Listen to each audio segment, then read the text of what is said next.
ክቡራትና ክቡራን እንኳን አደረሳችሁ ለ2018 ዓመተ ምህረት እንኳን አደረሳችሁ እንዳለን። እንግዲህ 2017 ዓመተ ምህረት አለፈ፣ 2018 ደግሞ መጣ። ይሄ ሳምንት ይሄ ቀን የመጀመሪያው ሳምንት ደግሞ የሚሰጠን እድል አለ። እድል ይሰጠናል። አንደኛው የሚሰጠን እድል ምንድን ነው? ክሎዥር የሚባለው ነገር ነው። ክሎዥር ማለት ያለፈውን ነገር መዝጋት ነው። ከ2017 ወደ 2018 እንዳይዛወሩ የማንፈቅድላቸው፣ እንዳይሻገሩ የማንፈቅድላቸው ነገሮች መኖር አለባቸው። ለምሳሌ የተቀየምናቸው ሰዎች፣ ቂም የያዝንባቸው ሰዎች፣ ያለብን ሐዘን 2017 ላይ የነበረ ለምን ወደ 2018 እንዲሻገር እንፈቅድለታለን? ስለዚህ አትሻገርም ብለን መተው አለብን። በይቅርታ በመተው የያዝነውን ቂም በመተው ክሎዥር አድርገን ዘግተን ማለፍ አለብን ማለት ነው። ክሎዥር ካደረግን በኋላ ያለፈውን ነገር ከዘጋን በኋላ ሌላው በዚህ ሳምንት ልናደርገው ደግሞ የሚገባ ነገር አንዳንድ ነገሮችን መተው።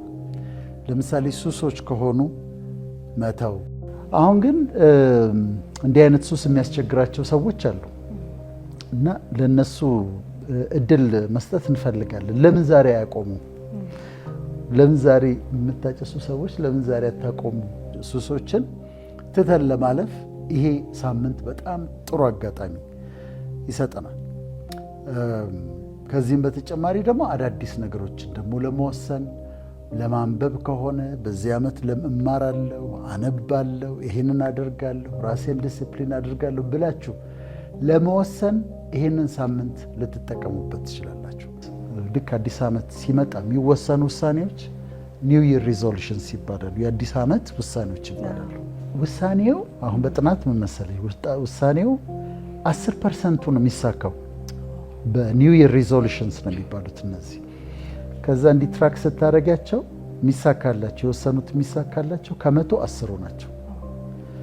25%ቱ ከመቶ 25%ቱ በአንድ ወር ውስጥ መስከረም ውስጥ አላረገውም ያሉትን ነገር ያደርጋሉ። ከዛ አንዳንዱ ጂም ይሰራለው፣ ከዚህ ዓመት ጀምሮ ስፖርት ሰራለው፣ ስኒከር ይገዛል፣ ቱታ ይገዛል፣ የስፖርት ልብስ ይገዛል፣ ይዘጋጃል፣ መሄድ ይጀምርና አንድ ቀን ሄዶ ይተዋል። ግን ጥሩ ጊዜ ነው ግን ለመወሰን፣ ለተለያየ ነገር ለመወሰን ጥሩ ጊዜ ነው።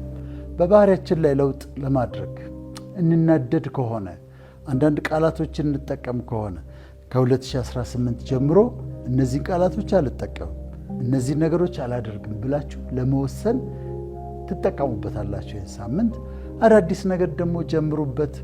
2018 ዓመተ ምህረት የደስታ ዓመት ይሆንላችሁ፣ የበረከት ዓመት ይሆንላችሁ፣ የተመኛችሁት የልባችሁ መሻት የሚፈጸምበት ዓመት ይሁን።